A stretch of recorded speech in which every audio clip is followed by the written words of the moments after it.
بہرحال ایک یہ خواب ہے اور ایک وہ خواب ہے جو وحی الہی ہوتا ہے، اور وہ ہوتے ہیں پیغمبروں کے خواب۔ غیر پیغمبر کا بھی ہو سکتا ہے، وہ بخاری مسلم میں حدیث ہے کہ خواب یا اللہ کی طرف سے ہوگا یا شیطان کی طرف سے یا نفس کی طرف سے، اور یہ بھی حدیث ہے بخاری اور مسلم دونوں میں کہ خواب نبوت کا 46واں حصہ ہے، یعنی غائب کی خبروں کا 46واں حصہ ہے۔ اور صحیح بخاری میں حدیث موجود ہے کہ میری وفات کے بعد اب غائب کی خبروں سے صرف خواب والی جو ڈومین ہے یہ باقی رہ گئی ہے، اور وہ بھی ساتھ فرمایا جو نیک خواب ہیں اللہ تعالیٰ دکھائے گا، مبشرات باقی ہیں اور وہ نیک خواب۔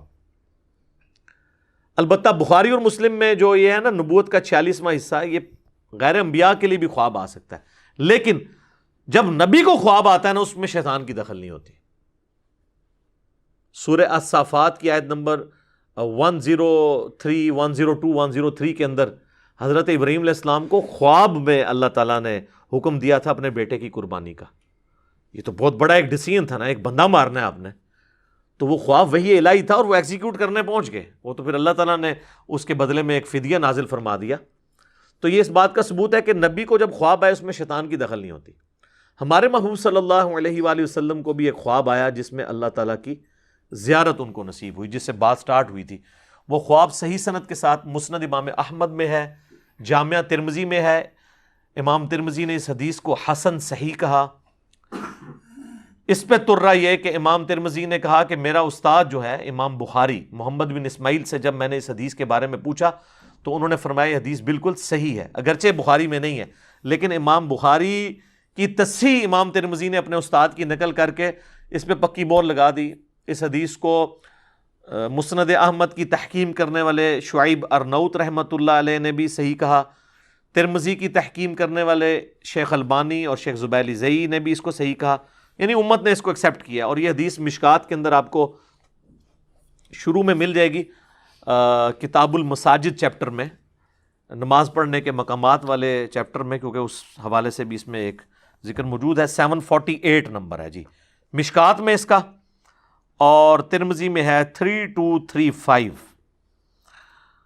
اس حدیث کا ویسے ٹیسٹ یہ ہے کہ میں اسے ورڈ بائی ورڈ پڑھوں، اور اس میں ایک دعا بھی ہے، وہ ہم کوشش کریں گے کہ اس کے نیچے ڈسپلے کریں۔ نبی علیہ السلام نے حکم فرمایا کہ میرا یہ خواب سچا ہے، میرے امتیوں تک پہنچاؤ تاکہ وہ یہ دعا یاد کریں۔ یہ اللہ سے بہت بڑی دعا ہے جو نبی علیہ السلام نے اس خواب میں مانگی ہے۔ معاذ ابن جبل کہتے ہیں کہ ایک روز رسول اللہ صلی اللہ علیہ وآلہ وسلم ہمیں نماز فجر پڑھانے کے لیے تشریف نہ لائے، قریب تھا کہ ہم سورج کے طلوع ہونے کا مشاہدہ کر لیتے۔ پھر آپ بہت تیزی سے تشریف لائے، چنانچہ نماز کے لیے اقامت کہی گئی۔ رسول اللہ صلی اللہ علیہ وآلہ وسلم نے اختصار کے ساتھ نماز پڑھائی۔ پس جب آپ صلی اللہ علیہ وآلہ وسلم نے سلام پھیرا تو با آواز بلند فرمایا کہ اپنی اپنی جگہوں پر اسی طرح بیٹھے رہو۔ پھر آپ علیہ السلام ہماری طرف متوجہ ہوئے اور فرمایا کہ میں ابھی تمہیں بتاتا ہوں کہ میں تمہیں نماز پڑھانے کے لیے کیوں نہیں آیا۔ یعنی وہ آپ کی وہ جو نیند تھی وہ غفلت کی وجہ سے نہیں تھی۔ میں رات کو بیدار ہوا، وضو کیا، جس قدر مقدر میں تھا میں نے نماز پڑھی، پھر مجھے اونگ آنے لگی حتیٰ کہ وہ مجھ پر غالب ہو گئی۔ تب میں نے اپنے رب تبارک و تعالی کو بہترین صورت میں دیکھا، خواب میں۔ صلاۃ بر محمد وآل محمد، اللہم صلی علی محمد وعلی آل محمد۔ چنانچہ اس نے فرمایا محمد، میں نے عرض کی میرے رب حاضر ہوں۔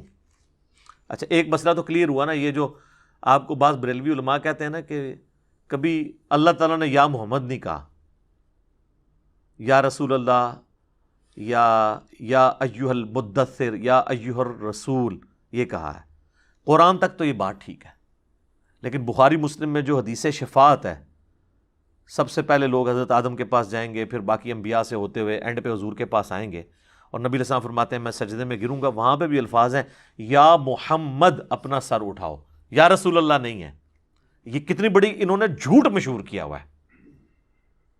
بھائی اللہ اور بندے کا معاملہ ہے، اللہ اور بندے کا کوئی احترام والا رشتہ ہے اس اعتبار سے کہ پروٹوکول دینا ہے؟ بندہ تو بندہ ہے، اللہ اللہ ہے۔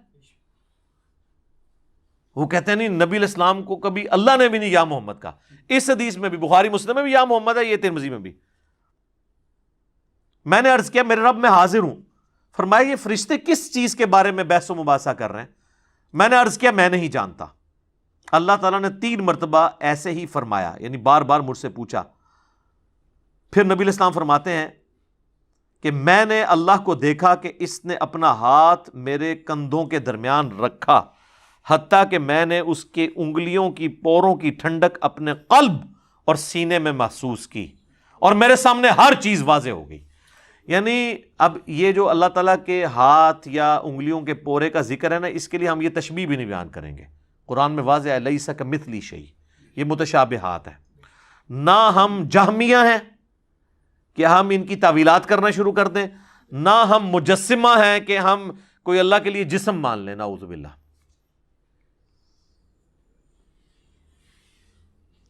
اور یعنی اس کی برکت سے پھر ہر چیز کہتے ہیں مجھے واضح ہوگی اور میں نے پہچان لی. پھر میرے رب نے مجھ سے فرمایا محمد، میں نے عرض کی میرے رب میں حاضر ہوں. یہ مقرر فرشتے کس چیز کے بارے میں بحث و مباحثہ کر رہے ہیں؟ میں نے عرض کیا کہ گناہ مٹا دینے والے اعمال کے بارے میں. اللہ نے پوچھا وہ کیا ہیں؟ اب سکھایا اللہ نے خود ہی ہے، لیکن یہ اصل میں تربیت ہو رہی ہے. میں نے عرض کیا باجماعت نماز پڑھنے کے لیے چل کر جانا. یہ آپ نے ذرا مال نوٹ کر رہے ہیں. نماز کے بعد مسجد میں ہی بیٹھے رہنا، اور ناگواری کے باوجود اچھی طرح مکمل وضو کرنا. 3 اعمال. پھر وہ کس چیز کے بارے میں بحث کر رہے ہیں؟ میں نے عرض کیا درجات کے بارے میں. فرمایا وہ کیا ہے؟ میں نے عرض کیا کھانا کھلانا، نرمی سے بات کرنا، اور جب لوگ سو رہے ہوں تو نماز تہجد پڑھنا. یہ درجات کی بلندی کا سبب ہے. اور جو پہلے 3 اعمال تھے وہ گناہوں کے مٹانے والے 3 اعمال ہیں.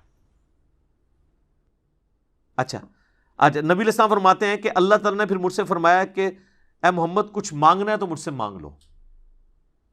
اب نبی علیہ السلام نے اسی وقت ایک دعا، وہ اللہ نے ان کو تعلیم کی یا فی البدی زبان پہ آئی خواب کی حالت میں، تو وہ جو باتیں ڈسکس ہو رہی تھی نا، نیک اعمال، گناہوں کو مٹا دینے والے اعمال، درجات کے بلندی والے، تو نبی علیہ السلام کہتے ہیں جب مجھے اللہ نے کہا نا کہ مانگ لے کچھ مجھ سے مانگنا ہے، تو میں نے پھر یہ دعا مانگی.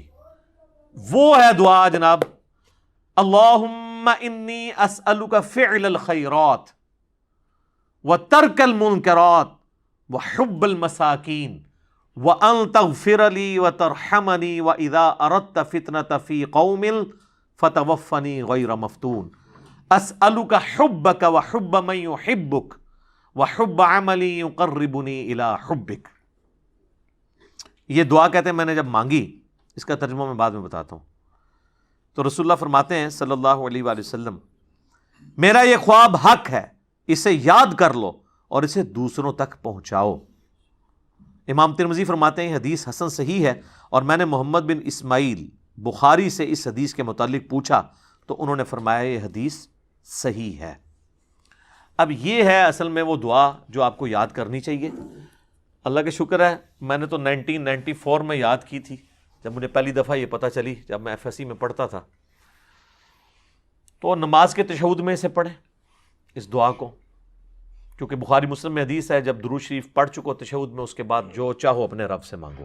تو آپ یہ مانگیں کہ اللہم انی اسألک فعل الخیرات، اے اللہ میں تجھ سے سوال کرتا ہوں ہر طرح کے نیک کام کرنے کا، وترک المنکرات، اور ہر برے کام کو چھوڑ دینے کا، وحب المساکین، اور مسکینوں سے محبت کرنے کا. وہی باتیں جو وہ ڈسکشن ہو رہی تھی. وَأَن تَغْفِرَ لِي وَتَرْحَمَنِي، اور یہ کہ تو مجھے بخش دے اور مجھ پر رحم فرما. وَإِذَا أَرَدْتَ فِتْنَةَ فِي قَوْمٍ فَتَوَفَّنِي غَيْرَ مَفْتُونٍ، اور جب تو ارادہ کرے کسی قوم کو آزمائش میں ڈالنے کا تو اے اللہ مجھے اس آزمائش سے بچا کے رکھنا.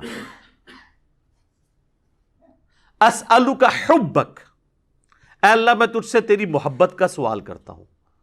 وحب من یحبک، اور ہر اس شخصیت کی محبت کا سوال کرتا ہوں جس سے تو محبت کرتا ہے. وحب عملی یقربنی الی حبک، اور ہر اس نیک عمل کی محبت میں تجھ سے مانگتا ہوں جو مجھے تیرا قرب عطا کر دے. یہ اسی کی فارم ہے جو ابو داؤد میں اور نسائی میں حدیث ہے نا، معاذ ابن جبل سے حضور نے کہا تھا معاذ میں تجھے محبوب رکھتا ہوں، میں تجھے وصیت کرتا ہوں کہ ہر نماز کے بعد کبھی ترک نہ کرنا، ربی اعنی علی ذکرک و شکرک و حسن عبادتک۔ اور نسائی میں الفاظ ہیں اللہم اعنی علی ذکرک و شکرک و حسن عبادتک، اے اللہ میری مدد فرما ذکر کرنے پر، شکر ادا کرنے پر، اور اچھے طریقے سے عبادت کرنے کے اوپر، اے اللہ تو میری مدد فرما۔ تو یہ جناب خواب تھا، یہ ہے اصل خواب جو اللہ تبارک و تعالیٰ نے ہمارے محبوب صلی اللہ علیہ وآلہ وسلم کو دکھایا۔ اس کائنات میں ایک ہی ہستی ہے جسے خواب میں زیارت ہوئی، وہ ہمارے محبوب صلی اللہ علیہ وآلہ وسلم ہے۔ انشاءاللہ جنت میں جا کے ہم سب زیارت کریں گے۔ دنیا میں کسی اور کے بارے میں کلیم کرنا میں سمجھتا ہوں نبی اسلام کی شان میں بھی گستاخی ہے اور قرآن و سنت کی تعلیمات کا مذاق اڑانا ہے۔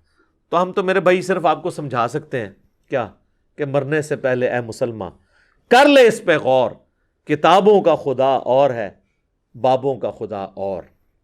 کہنے کو تو دین سب کا اسلام ہے، لیکن کتابوں کا جہاں اور ہے، بابوں کا جہاں اور جب یہ آپ دو سٹیجیں طے کریں گے نا تو آپ کے اندر سے آواز آئے گی کیا کہ نہ میں وہابی نہ میں بابی، میں ہوں مسلم علمی کتابی، نہ میں وہابی ہوں اور نہ میں بابوں کا دفاع کرنے والا بابی ہوں، میں علمی کتابی مسلم ہوں۔ ٹھیک ہو گیا جی؟ اللہ تعالیٰ سے دعا ہے جو حق بات میں نے کہی اللہ تعالیٰ ہمارے دلوں میں راسخ فرمائے، اگر جس بات میں میرے منہ سے کوئی غلط بات نکل گئی تو اللہ تعالیٰ ہمارے دلوں سے اسے دھو ڈالے، ہمیں معاف بھی فرما دے، ہمیں کتاب و سنت کی تعلیمات پر عمل کر کے دوسرے بھائیوں تک پہنچانے کی توفیق عطا فرمائے۔ سبحانک اللہم و بحمدک، اشہد ان لا الہ الا انت، استغفرک و اتوب الیک، وما علینا الا البلاغ المبین۔ جزاکم اللہ خیرا۔